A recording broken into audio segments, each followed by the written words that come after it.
What up, brother? So today we are on my podcast, Party Like a Rockstar. I'm your host, Joel Miller.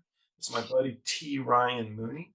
We are hosted today, or what is it, sponsored? I don't know. This episode is brought to you by Misha's Fine Foods, an LA-based small business company making the world's finest non-dairy cheese spreads on the market today. They're delicious, healthy, made from a cashew and almond milk and blended with various locally sourced fresh herbs, vegetables, and spices. No vegetable oils, soy, fillers, starches, or nutritional yeast. Whatever that stuff is, don't eat it wrong. Lactose free, paleo, keto, kosher, Perev, 100% vegan. It's kind to the planet, animals, and your body. I'd say I put this shit on everything, but I only put it on shit I like. Second one is HollywoodSauce.com, bringing you the very best in hot sauces, barbecue sauces, salsas, marinades, and other fiery foods. Ryan, are you ready to be amazed with my Ryan intro? It's pretty cool here. You're going to feel very special. It's going to be the first time in my life I've actually been kind of nice to you. You ready? Ryan has been nominated for 4 Screen Actor Awards, most recently for Ford vs. Ferrari. He was in the recent Bill and Ted films, Superman, Walking Dead, Spiderman, Hunger Games, Goosebumps, Ant-Man, Entourage, Terminator, Ozark, Flags of Our Father, and I'd mention the rest of the 102 IMDb credits that you've got, dude, but they suck. Though SAG likes to nominate him and then pick less talented assholes to win, Ryan won my BFG award, that's a bottom-feeding grunt, when he worked for me in my film, The Still Life, many a moon ago. He's a hardworking, enthusiastic, and I gotta admit, a talented dude. You know, love you, dude. I would date you if my girlfriend would let me. Reading this, I can say things have gone well for you. Ryan, strength. I screwed it up. We'll try it again. I'm not Keanu Reeves here, but Ryan, strange things are afoot at the Circle K, my friend. We're gonna cut to the chase. I really like Bobcat Goldthwait. What can you tell me about Bobcat? So I can tell you that I didn't know that voice was put on. I thought that Oh, was his. that's his deal. It's his persona. Yeah. Which turns out it's all like everything else. It's a little smoke and mirrors.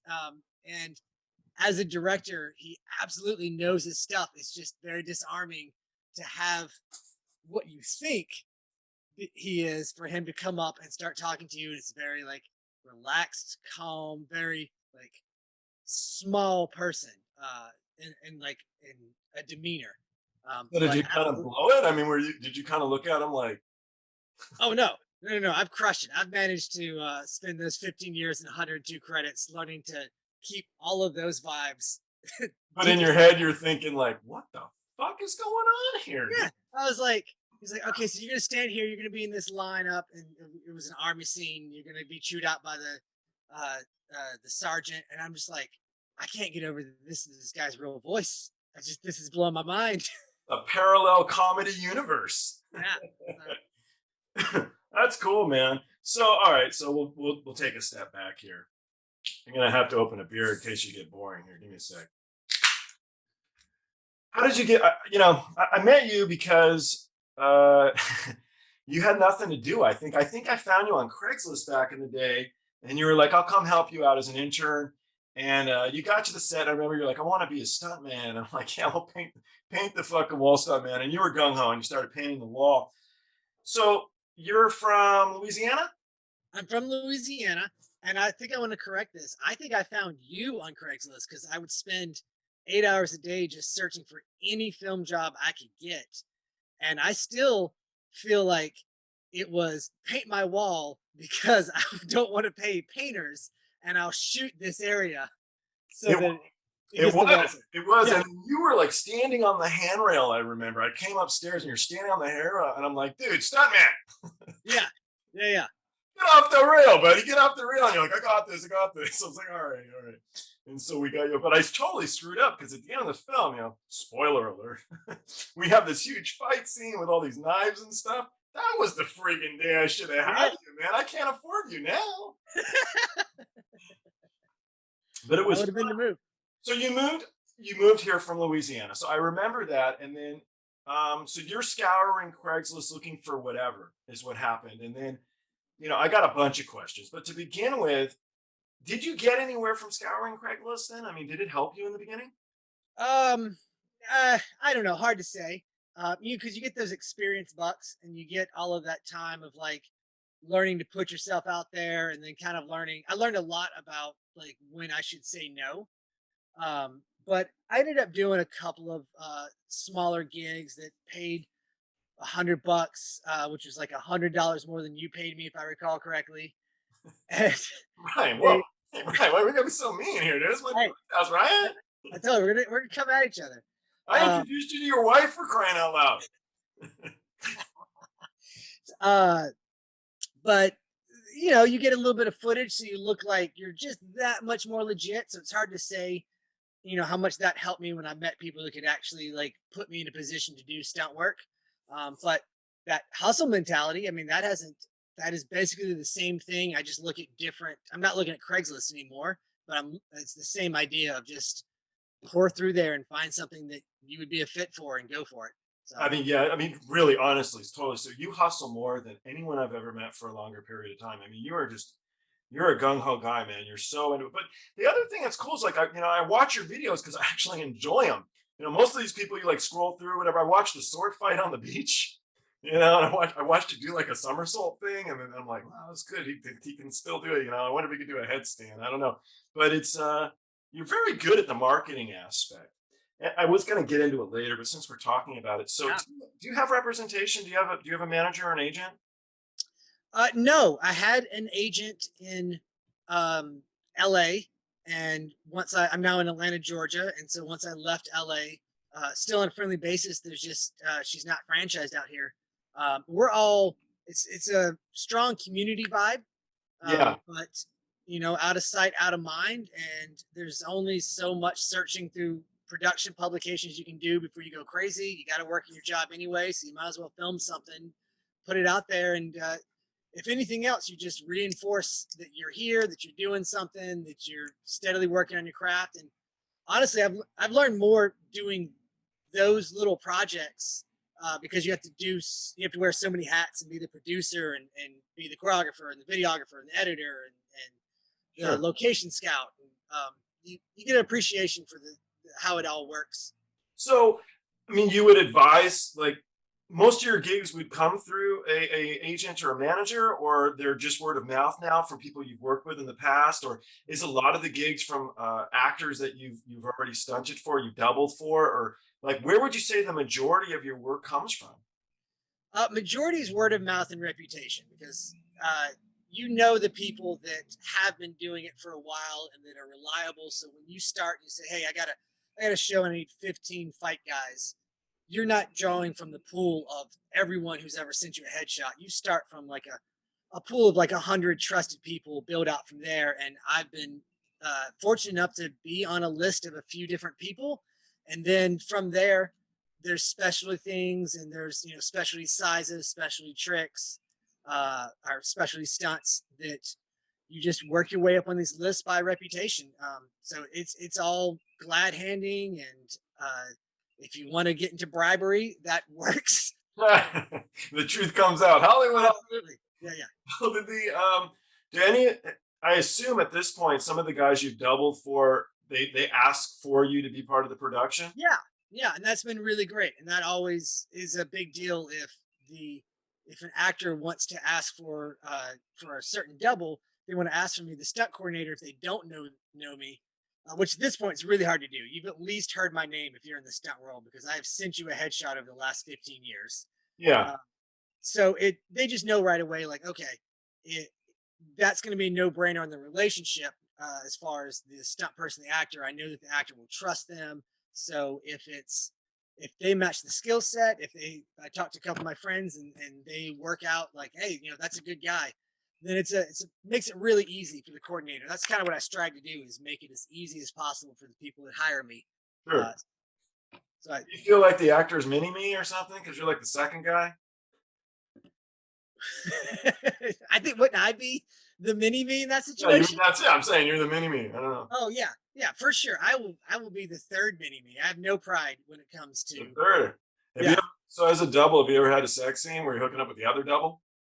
Uh, no, because it was without naming names, it was on the CW, so it was the CW version of a romantic hug. It's but Oh, you know, it's weird. You have to be professional. It gets a little weird. You kind of address it head on. oh yeah. Yeah. No, I've done a sex scene where it was just me, where it was That's what I'm talking I about. I would knew love you to came have had out of the porno industry. yeah, well, you So know, you're the there's a mini me of porn doubles, stunt doubles. yeah, lucrative job to get into. It's very not a lot of competition. Man, There's a real good, as you know, there's a strong crossover between high budget porn and low budget horror. And so the porn has more bucks. yeah, And but like just the barely. better quality people working on the production. So yeah, so you get called for a couple of those horror movies and like, hey, would you mind if before you get murdered, we're gonna do a very tasteful and it never is love scene. You guys are considered your talent, right? SAG. It's the same. Yeah, we're SAG. We're top of the call sheet. We get a honey wagon and occasionally a chair that we'll never ever use. I appreciate that production has to put it out, but our pride of being blue collar worker esque means that we will never ever ever sit in a director's chair. Yeah. Well, I think it's funny because I love the word talent, so everybody else on set's untalented. Yeah, They gotta call you talent. It's what I describe it as, man. I love it. I love it. yeah, So no, sorry, what were you say? there's of the jobs that I could do on set. Uh, there's so many more talented people as far as lighting and rigging and understanding how to load in and load out. So it's yeah, Well, it pay is for the credit. specific though. So if I can just kind of jump in for a second, like you were kind of nailing it a little bit. I think we are just talking about you have this huge experience that you've gotten over your career, and you've done some things that are lower budget. You've done some major budget films, and you're really wearing a lot of different hats. And I'm wondering if you could talk a little bit about, because just some of your credits are you're a stunt coordinator, which it sounds like a little bit more. Sounds a little bit more like you're in charge, and then your Sure. utility stunts, your stunts, and you're a stunt double. And I was just wondering if you could kind of give me the specifics about the differences between those.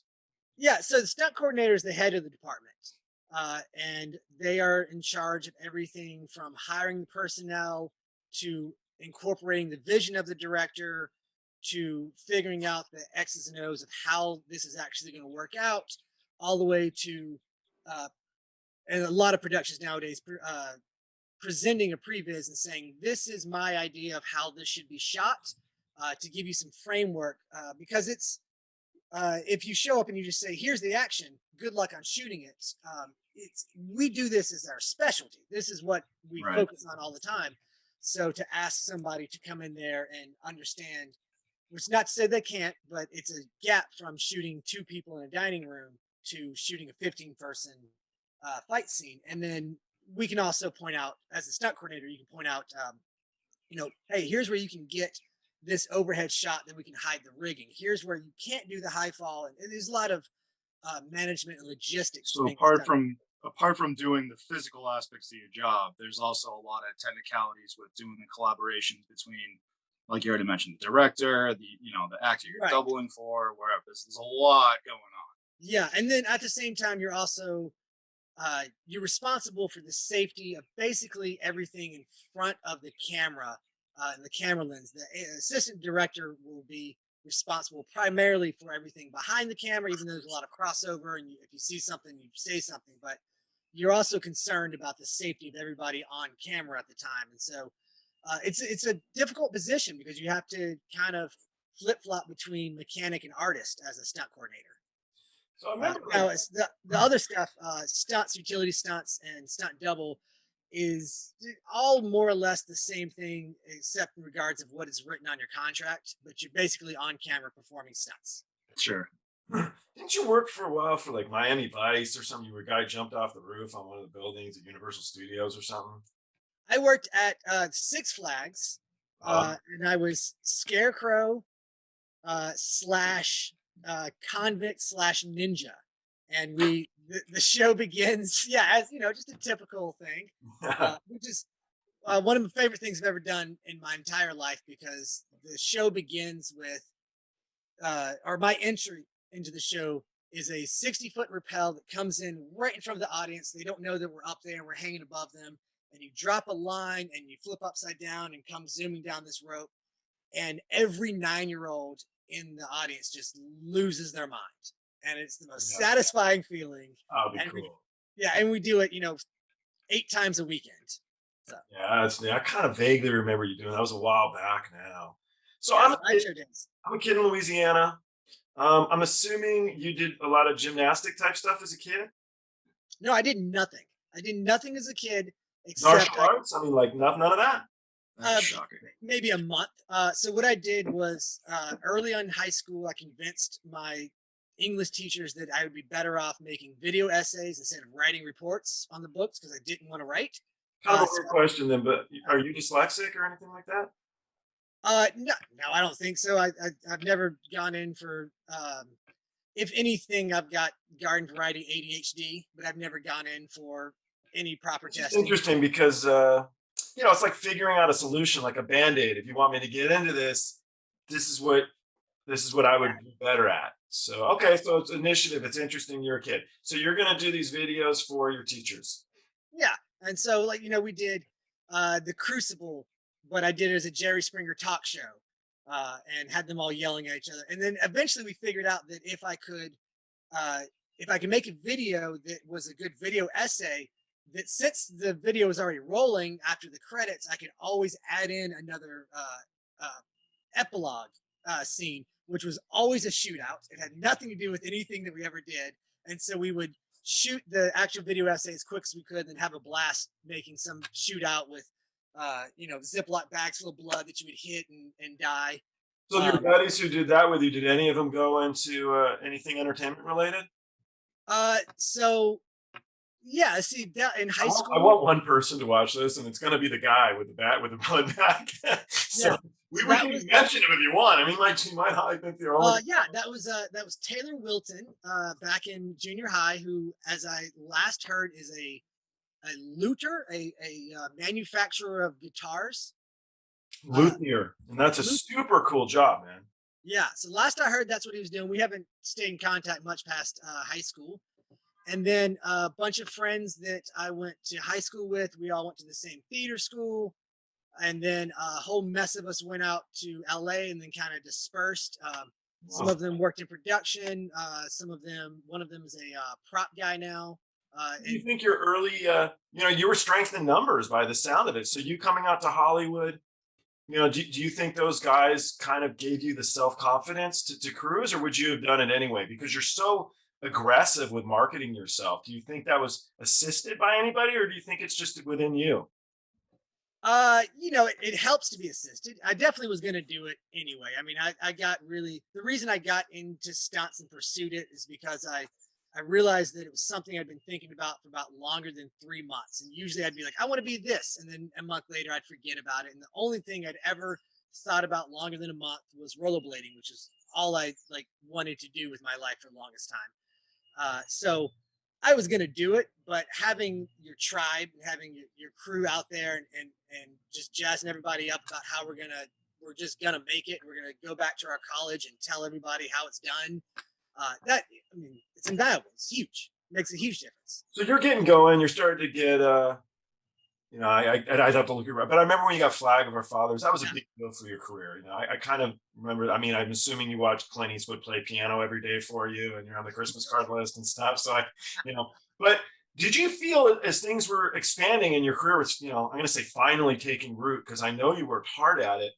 Should you have taken those gymnastic classes? Should you have already been a black belt in something specific? Should you have studied M&A? I mean, do you think there was Would have something helped, that sure. Yeah. It would have helped. I mean, once you got, rewinding from flags, I only got Flags of Our Fathers because about 2 years prior to that, I got involved with the training group, and they had linked me to the people that I would need to know. And so they had, at that point, I had been taking martial arts at Simon Rees. I've been going to LA Valley Gymnastics with Mike Washlake, and these are classic stunt spots. Just shout out to the people that know. And I've been going to Bob Yerkes' backyard. And so I had been trying to make Oh, up. I remember the backyard videos. Oh yeah, That place is awesome. it's fantastic. I don't know how it exists, but it is amazing. It's amazing. That place is like Disneyland for crazy fuckers like you. Yeah, it's basic for those that don't know. And don't tell them I said to go over there. I don't know what the deal is. I haven't been there in 10 years. It was a different time when I was there. It's a guy who was part of the circus, got into stunts, and decided he wanted his backyard to be a circus training ground. And so he has a trapeze, he has a high dive tower, there's a German wheel, a Russian swing, and just everything you could think of in just a tiny LA Valley backyard. Yeah, it's crazy. Yeah, that's what makes life fun. It's all these random whatever. And then kudos to that guy because how much better our stunt performers and what we see as viewers and everything, because a guy like that wants to like up the ante, let's get everything better situated and get everything going and get people networking. It's all that make it happen. Yeah, absolutely. Absolutely. I mean, you can trace probably a third of the current working industry, and I'm talking like second unit directors, big time stunt coordinators. You can trace a lot of them back to just showing up to Bob Yerkes and him helping you out and at least allowing you to be there, which is kind of what I was given. They're like, "Yeah, we're not going to tell you no." And I was great. I'll take it. Cool. So, all right. So I'm a kid. I'm in Louisiana. I go to high school. I'm a pain in the ass to my teachers and videotape everything because I don't want to read. Then I go off to a theater school. I meet a bunch of other bozos, and all those guys move out to LA with me, and I get my career going. You then start to do martial arts. Are you a black belt in anything now, or No, no, no, no. so it's not I did. necessary. Sorry. It's not necessary to have a career. It's not necessary to have a career. It is. I mean, a black belt is a symbol, right? And it you have to really quantify who gave it to you for it to really matter. So there are black belts walking around that have spent some time in a school, but are maybe not the absolute best. And there's people with a white belt that will just trash you. Yeah, there was a So Japanese guy I talked to, and I asked him, I said black belt, and he was just like, no, we don't have any of that crap. That's not. We don't do things that way. This was years ago. We were actually going to a a Manson concert together. This guy was a huge GM of a major concert, and he cruises and and I'm backstage talking to some friends, and they cruise like, dude, your buddy. I'm like, dude, what are you fucking doing? Leave him alone. He's a big guy. Leave him alone. And he started the mosh pit at the Maryland. He was fucking nuts. So we're partying afterwards. I thought that the big guy with him was his security, but no, this guy yeah, was like the real deal. He was a badass. I mean, yeah. You either learn if you're small, you either learn to be funny or scrappy because it's all you Run. have. I used to be good at running and quickly, Yeah. crazy. So now you're living afar. I assume I know there's a film industry out there now. Yeah. So did you move there for a film and then you stayed and you're building up a new network, or?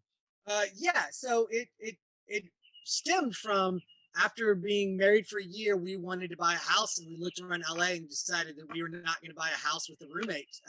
That just wasn't going to be our deal. So we, Atlanta had always had a film industry scene, and I was actually eyeballing Louisiana because I was from there, and it was starting to pick up. And I said, let me go check it out. Happened, and my wife has a very good network of friends because she'd actually lived in Atlanta prior, and so it all kind of came together. I don't know that it hurt my career. It definitely changed the trajectory. I got further away from doing stunt coordinating. I was on a pretty good path to be brought into doing some more stunt coordinating that I had to kind of leave, which I regret, and it definitely made that side doing that harder. But on the other side, it made my performing career absolutely take off because it was already most of the people already knew from LA, and I already had a good reputation on it. And then I was on a much shorter list all of a sudden. So it worked out. We're very happy being here. That's cool. Now, I remember years ago, I think you were on was it a Corona commercial? I remember I saw you on the beach drinking a beer, and I'm like, this motherfucker. But right, was it Corona? Because I remember I hit you up. I'm like, I'm so proud of you, which I don't know why. It's not like I had anything to do with any part of your success. No, you weren't huge. You got me on IMDb. But I was like, I looked, I was so stoked, man. I'm like, dude, you didn't have to do anything crazy for that. So that was nothing stunt related, right? That was a gig. So they interviewed stunt people because they wanted people to be shirtless who looked good. They wanted them to have some athletic prowess, and they wanted them to be goofy. And I'm just that fucking guy. Like I got that. That was that a nationwide commercial? Yes, I was the very first face of Corona. Now they have faces all over the place. Started with me. And they're like, we need more of that. And then from you to Snoop Dogg. Yeah, it's killing. And then the goat commercial. I mean, what you read the script and you're like, I'm in. I mean, what do you is your wife kind of like, oh, seriously, maybe we should move back to LA? Goat commercial predates everybody. Fortunately, pretty funny. The goat commercial was, hey, can you show up to this audition? If you get the job, it's a rush thing, so you're going to rehearse that afternoon. So Thursday morning at noon, I go to an audition room. They go, okay, make it look like you're walking across something, you're chewing gum, and you get hit in the stomach by a goat. I'm like, okay, and boom, I fall over. I don't know that I did it that much differently than the other 20 people they looked. I'm not sure how you improv that without a goat. Something, again, general goofiness that I attained clicked for them. And then I was rushed off to a farm to start auditioning goats to hit me. And I spent the next 2 days getting attacked by goats. They picked the goat they like, and then we spent 2 days after that shooting being attacked by a goat. So was the winning goat the one that hit you the hardest, or did you pick the biggest pussy goat there was out there, or what? Oh no, they picked the meanest one they could find. Like they kept bringing like goats that were like, this one's kind of not, this one's a little calm. And I'm gonna take a quick side here. My wife has just had a kid. There is nothing, absolutely nothing tender or cowardly about pussy. That is the strongest, most durable fucking thing. So that's a bit from help me out here. She's 100 years old. Golden Girls.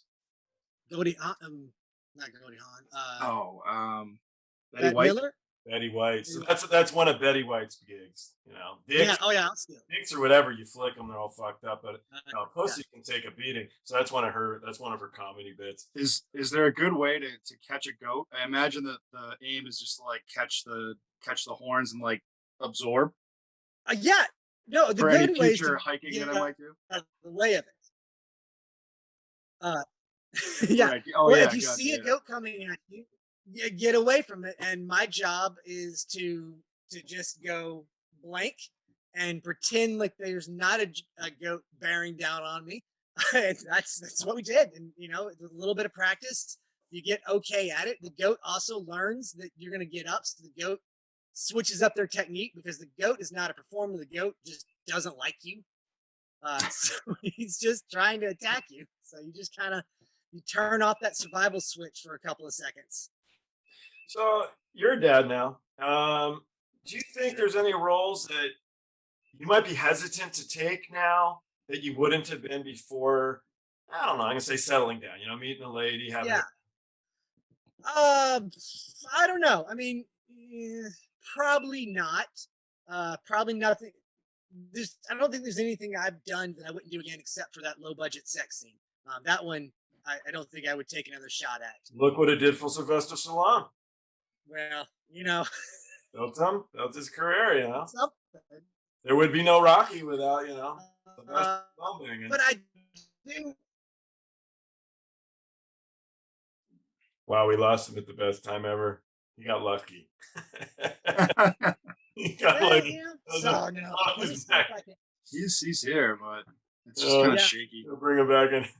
Let's get off of the Sylvester Stallone porn stuff. I know we can do better than that. We can do better. So I was looking at your Facebook, and literally like a half hour ago, you just showed a picture of your face burnt off as evil or something, and I'm like, oh, we got to talk about that. So I know one of Patrick's questions was actually being hurt on the job and stuff. So not to get too into it, but what's it like where you get your ass kicked where you're trying to work? Because you might So on the road, if Scott Weiland falls over and breaks his leg, we're all out of a fucking job. So even Right. though I care about his leg and I care about the dude, we got no work, man. We're all screwed.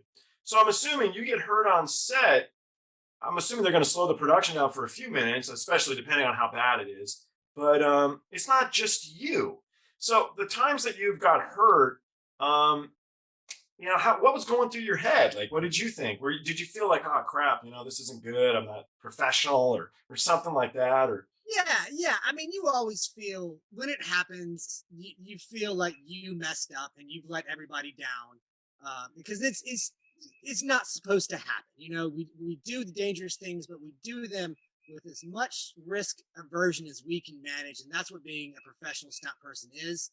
yeah, So unless it's something that just went completely wrong, or sometimes it's just a thumper, and you just know, like, hey, this is what the job is. This is what I've signed up for, and I get to walk away at any point. That's the difference between other jobs that are dangerous, is that I get to at any point up until right before things start moving. I can say, I don't like this. I'm out. I don't want to do this. It might ruin my career, but I still get to choose to remove myself from danger. So I try to approach it knowing that I am choosing this.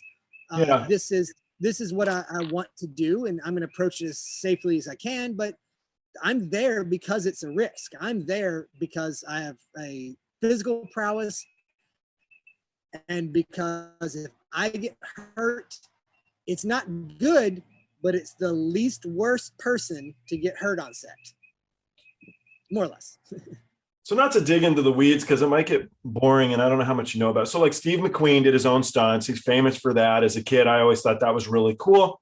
I'm pretty sure Keanu's doing his own stunts for some of his stuff now.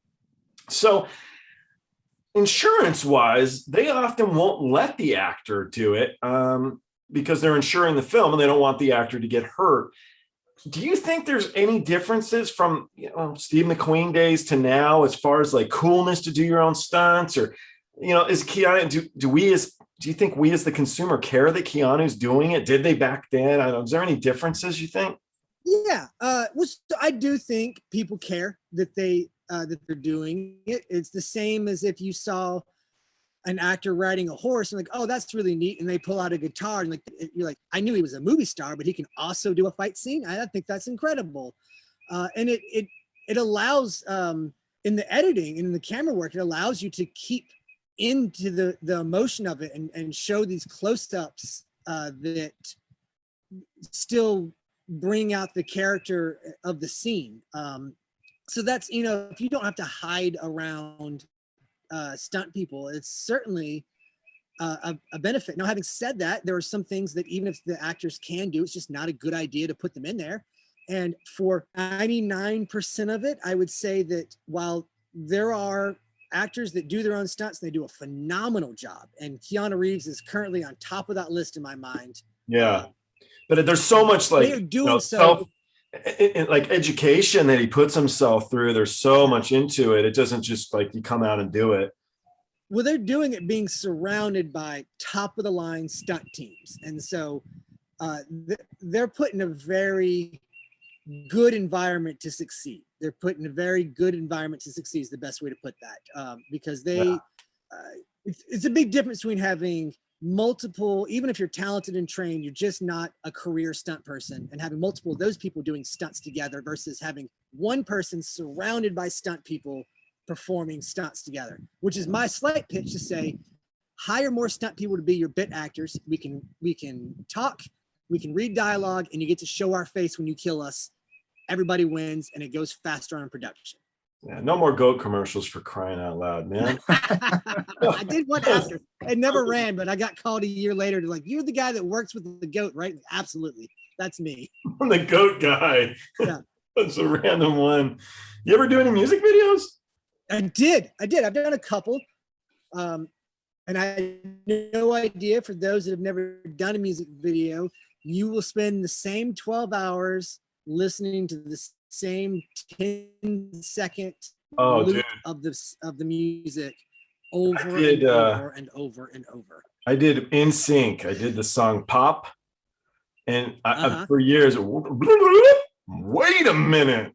Yeah. Oh my God, man. It was a week of hearing it over and over again. But there was a BMX dude who would do a flip, and that was super cool. Yeah. Yeah, that part was all right. That guy did a lot of flips, man. He did a lot. Yeah.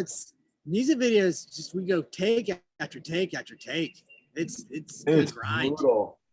It's Yeah. brutal. So, like, have you gotten any productions where you're kind of like, what the fuck did I sign up for? You know, it was just, I don't know about lame, but just kind of like people were picking on you, anything like funny where it's like, what am I doing here? Why did I do this? Or People, I'm sure I do. Let me think through that of what that might be. I can leave. All right. I mean, So I'll generally, make it easier for you. So like Bill and Ted, sure. super cool, right? It's super, super fun. What did you do in Bill and Ted's? Bill and Ted, I went over the balcony, doubling Mr. Bill Esquire Preston. Is that right, Theodore? Yeah. And then, but we did it. The catch was that I had a bucket on my head. So we had to go over, we had to do a little improv moving around.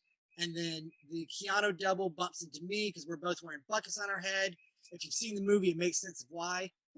And then it was a really cool gag because it's, one thing to do a little flip over a railing. I've done 25 feet. It's still dangerous, but I've done it. I'm confident about that. And then to take that and go, all right, you can see exactly 1 inch tall and 3 inches wide. Good luck. So that was an absolute blast. That was one you can't believe that's your job. I grew up watching those movies. So I was gonna say, I thought you were a little young. They were out for sure. The first one was out for sure, but oh man, it was so good. And then the fact that they did it now with Keanu being this, I think the #1 guy, maybe even in Hollywood, that he would go back and do this stupid movie and have a great time doing it. Yeah. It's so neat, right? It's so cool. Crushed it. Absolutely crushed it. It was phenomenal. I mean, and by all reports, is just the absolute nicest human that I've ever been across. I worked with him for a few minutes, and he was a really genuinely cool cat. He was a good dude. He was a good dude. So when did I asked some another guest this, and it's actually a question from my friend's 5th grade daughter, and it was like, when did you first feel famous? And I love the idea of it because you don't have to be famous to feel famous. So when was the first time you in your life felt famous? I got a text at 11:30 p.m. from somebody that I hadn't talked to in like 3 or 4 years that said, "Are you in a snake movie with Luke Perry?" Yes, I was. It was called Sudden Death, I believe. At the time, it was Snakes on a Submarine. Okay. And so that I was like, "Oh man, I made it. I'm being recognized for this." That's great. Yeah, So you get that little like, "Hey, was that you?" And it's a job. It's very much any other career. You put your shoes on, grab your tool bag, and go to work. But the perks of random friends texting you and saying like, "Did I just see you refereeing a match on Kicking It? Did I just see you catch on fire and run across the screen?" Like, you did. That was me. Thanks. Hope you're doing well. What do your neighbors think about you? For the most part, pretty good. I try to keep the lunacy behind the fence a little bit, so they don't see everything. Yeah. So I'm sure we all appreciate that. Thank you. yeah, absolutely, yeah. They probably don't like the Who That shirt you're wearing. Oh yeah. Yeah. I didn't even notice. Good call. So Patrick's a film buff, big time. And so the idea that you're going to be working with Steven Soderbergh is very, very cool. What can you tell us about this new production that you're going to be involved with? Is it cool to you or not? It's super cool to me. I can tell you, we actually already filmed my portion. Okay.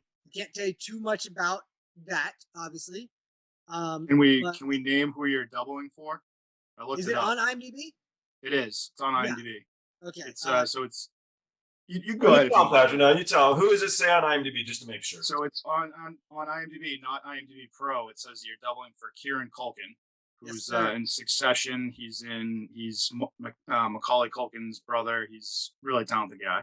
Yeah, Pepsi. He was in a Pepsi commercial. He's in Buick commercials now too. Yeah. Incredibly cool.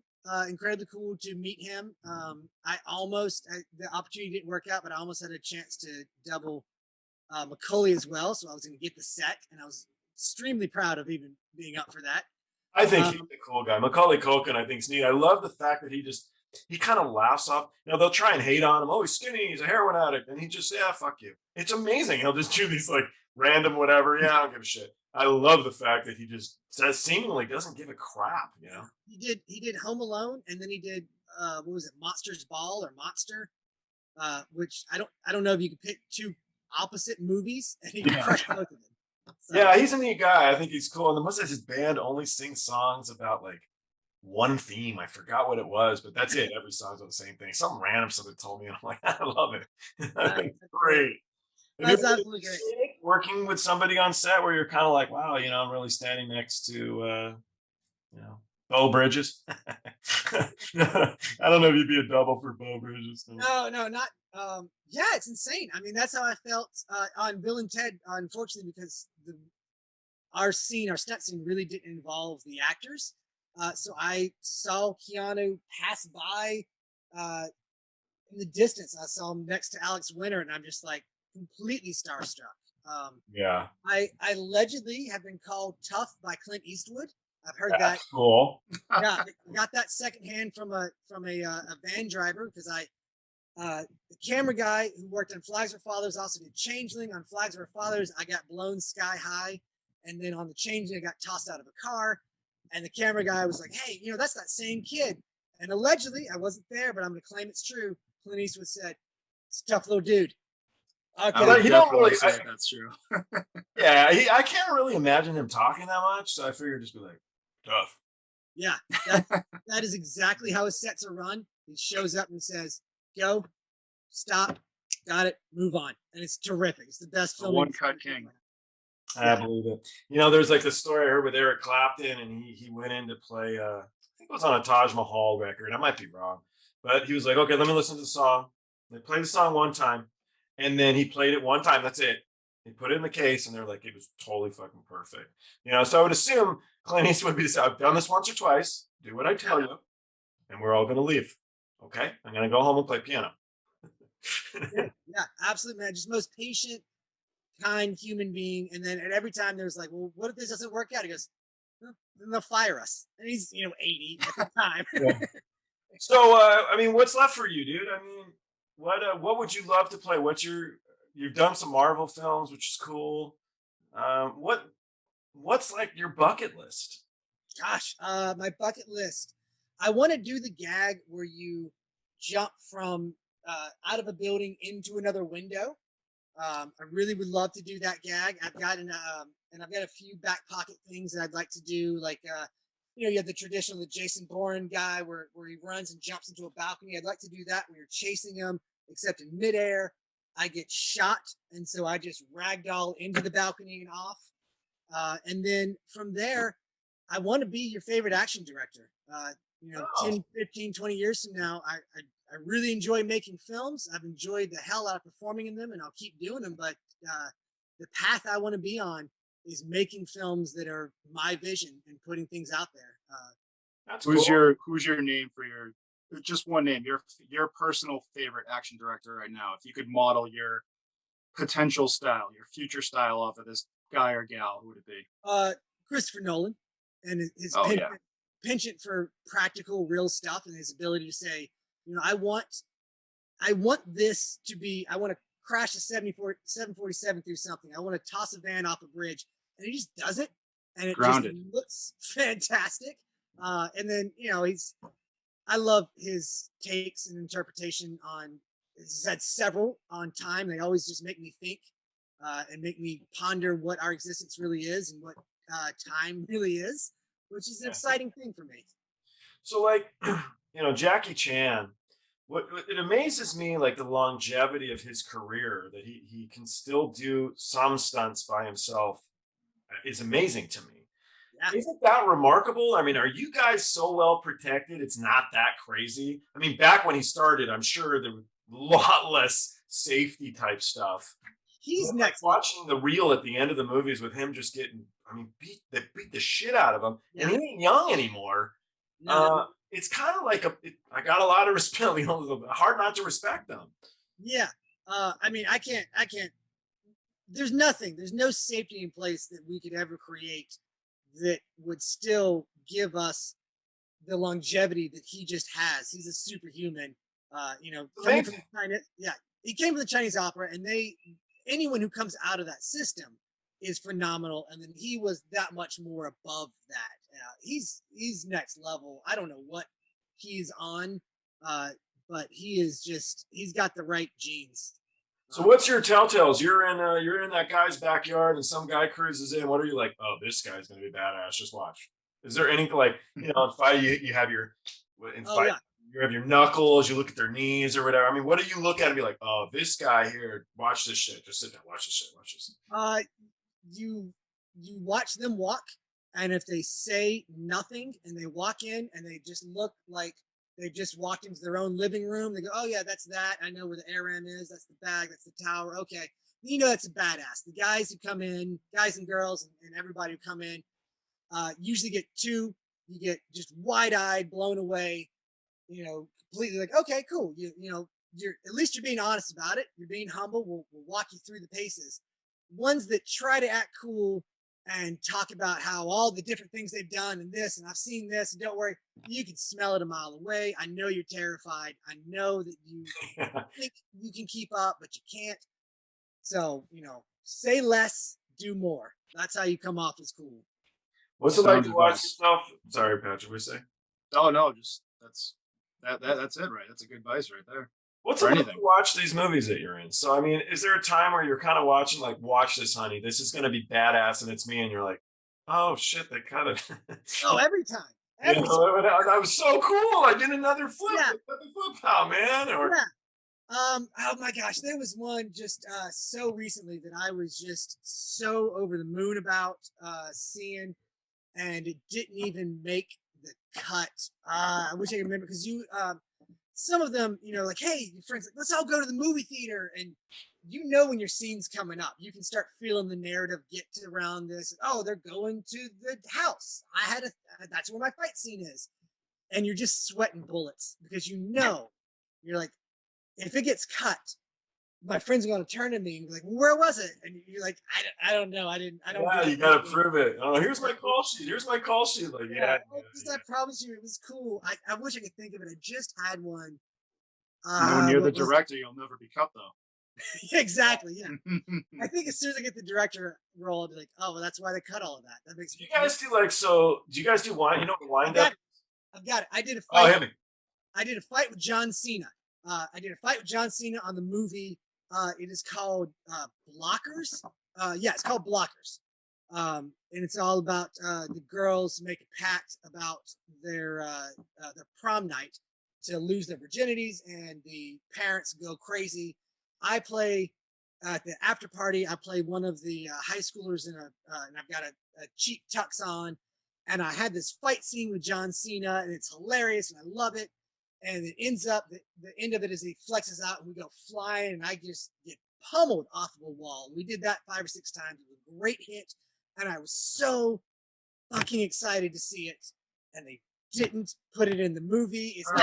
It's not in the extra deleted scenes.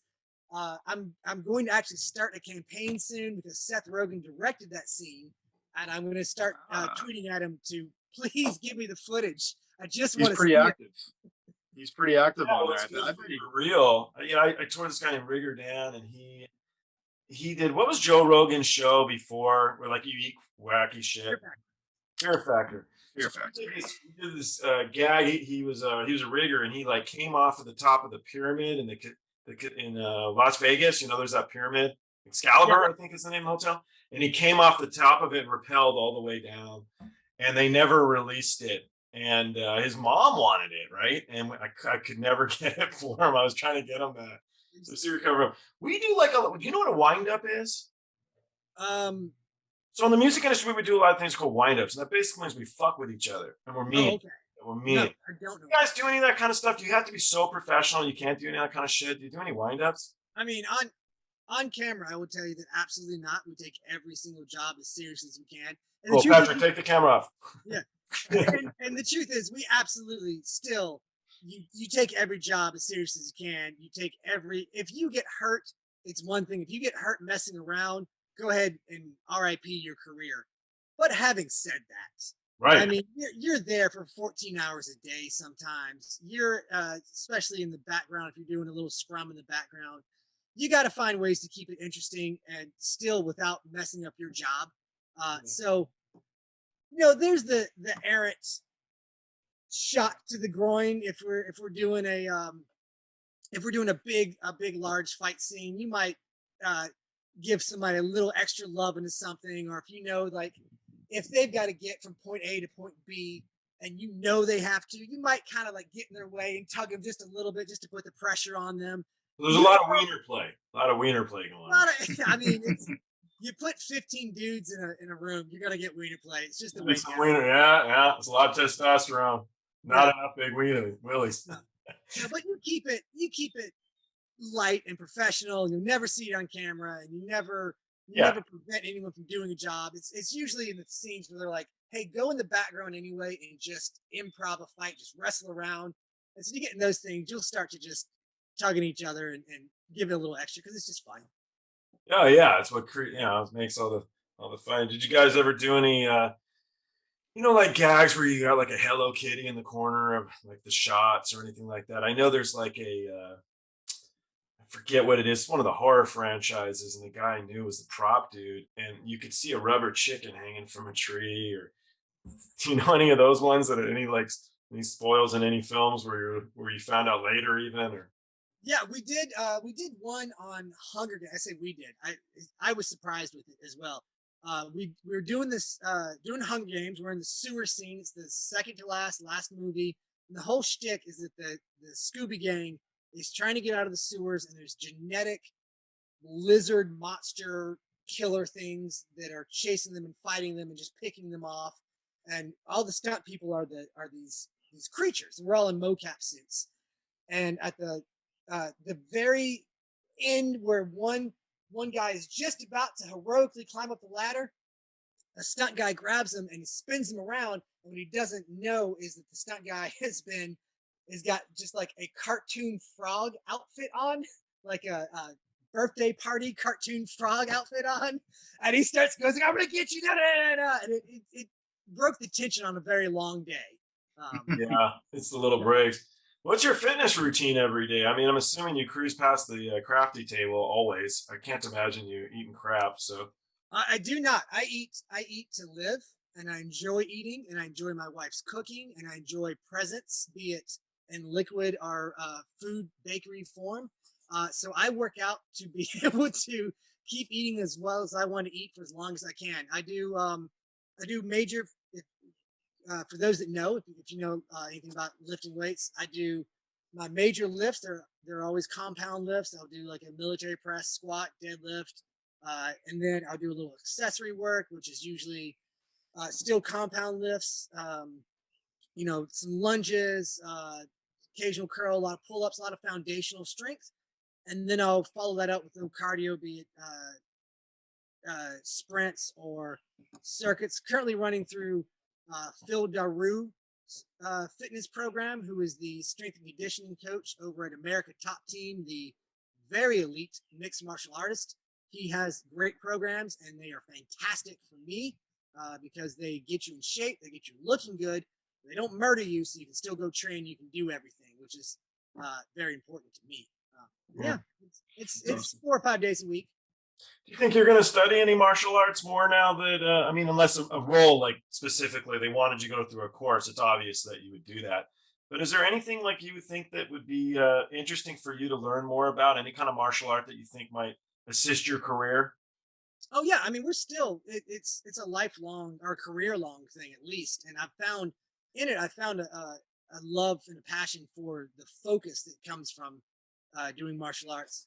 I am over COVID time, I got into a little kinjitsu, excuse me, from Lawrence Bach, I believe his name is, which if you don't know is playing with swords, and it's freaking awesome.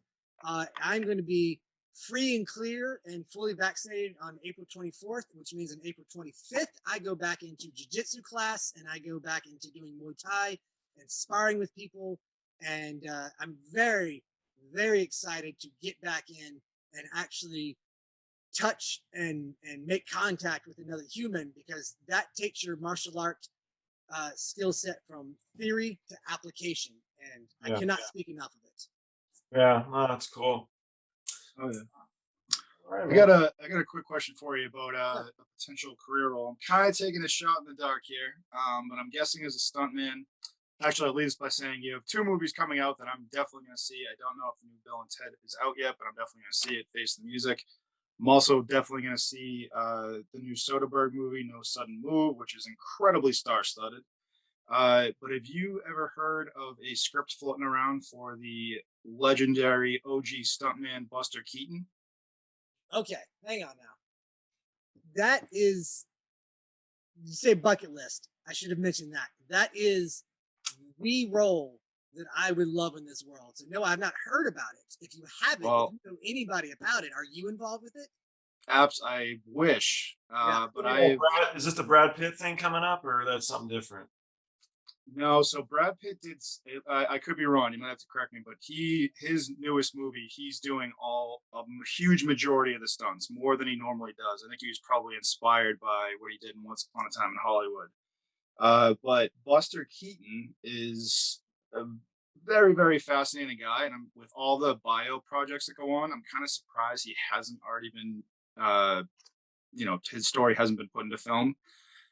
Did all of his own stunts, did a lot of risking his own life, but was incredibly brilliant at staying alive through all that, but just entertaining people in a way that wasn't really done before. This is silent movie age, like this is black and white, but you can look at those stunts and be as entertained by those, at least for me, as like the house falling on top of them. That's as entertaining as Tom Cruise on a plane. It's crazy.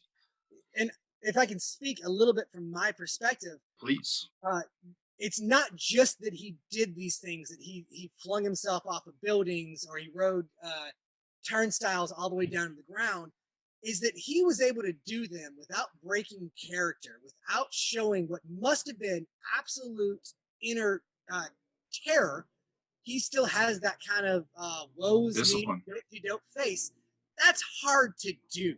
Yeah, no, that's true. Really hard, and it makes it, and it's incredible. It would be a dream come true to be part of that production. I pitch as often as I can to anybody I can.